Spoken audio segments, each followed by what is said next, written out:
Dash Dabrowski here, and I am excited to show you guys this one. Michael Cohen, the lawyer who Trump threw under the bus, just sounded off on Trump and Peter John Hinckley Jr. Navarro on the latest Ari Melber interview. It's fantastic. 6 minutes long. You gotta watch the whole thing. I'm now joined by Donald Trump's former lawyer, Michael Cohen. His podcast is Mea Culpa, and he's a principal with Crisis X. Welcome back to The Beat. Good to see you, Ari.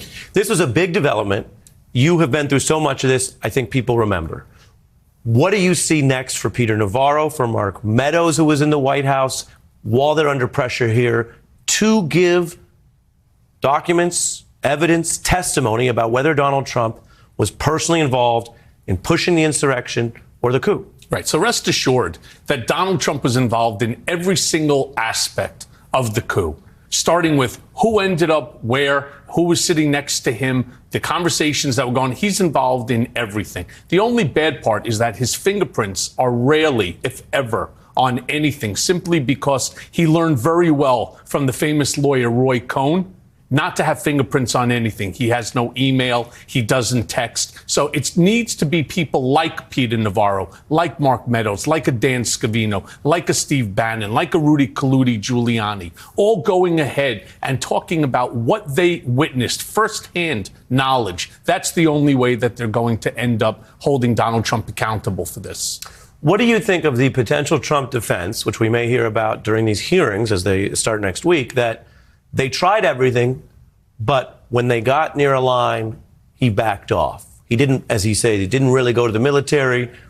They tried Pence. He said no, and it sort of ended there. What about that defense? Nonsense. It's just it's not real. It's not legitimate. It's a lie, which is something that Donald is so good at doing. He just blatantly lies right to your face, and he'll say the same lie over and over and over again. For what purpose? Because ultimately the lie becomes the truth, and that's what he wants. Now, Peter Navarro's making a terrible mistake here. He will end up in prison. I mean, he's foolish, and yes, he's right. 1/4 of his life could now be spent in prison. And rest assured, Peter, if you're watching this show, and I hope he is, you don't want to go there. Even where I was at Otisville, it's terrible.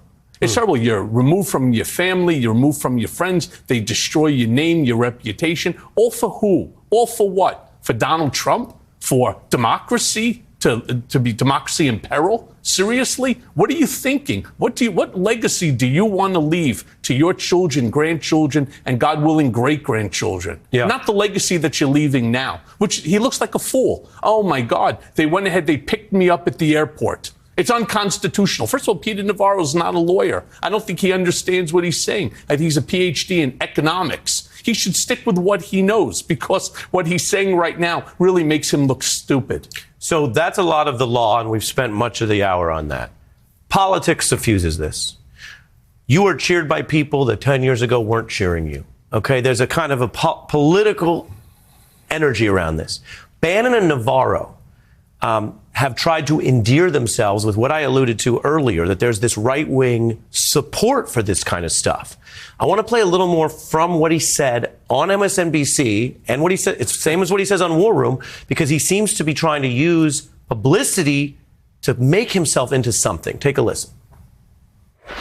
I have responded to the Justice Department, and there will be ongoing interactions on that to be determined. If I were to go to prison for a year, which is what the contempt of charge could do to me, that would be about 1/4 of my remaining life. This is why I'm fighting. So let me respond. Let me respond to you. And I'll take Biden and every single senior staff member in there. And do what? I will and put do what? them with subpoenas. And we'll start with the impeachment of Biden. You do realize these investigators can hear you when you talk on TV,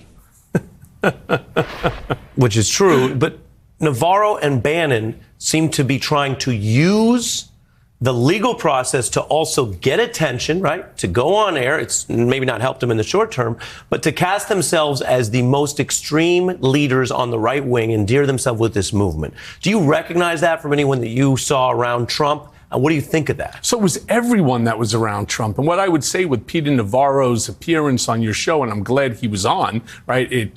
I don't know if it shows that he's got any seichel, any intelligence, right? Because as you know, if you're going to claim executive privilege, you can't discuss. Sure. And here, of course, they're trying to profit from their book, as Bannon is trying to profit from his War Room podcast and other affiliations. But this is exactly what everybody in Trump's circle was doing.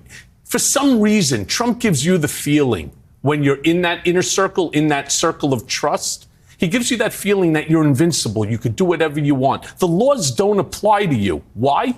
Because they don't apply to him. Let me ask you on that. He is the Teflon Don. Do you think Navarro was surprised to be greeted by those agents today? Yes, he was. He thought he was heading off to town. I only even wonder whether or not he got his mileage back. I mean, that's so stupid to go there. Oh, my God, they put me in handcuffs and shackles. What did you want them to do? Put you in a Rolls-Royce limousine and bring you to court? What were they expecting? Maybe they should take an order what he wants to eat, right? Order in the court. That doesn't mean that you're supposed to say, hey, I want a tuna sandwich. Yeah. I mean, it's silly. I got 20 seconds. What's the most important thing you're watching at the hearings? I think the hearings are not going to produce a single person's mindset.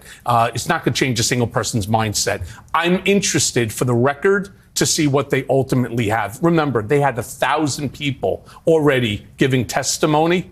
I was not one of them, but I'm pretty sure I'll be able to read through the lines to understand exactly what's going on, and you'll ultimately find that Donald Trump is at the center of it. Michael Cohen, on a big news night, thank you for coming back on The Beat, sir. Always, Ari. Great to see you.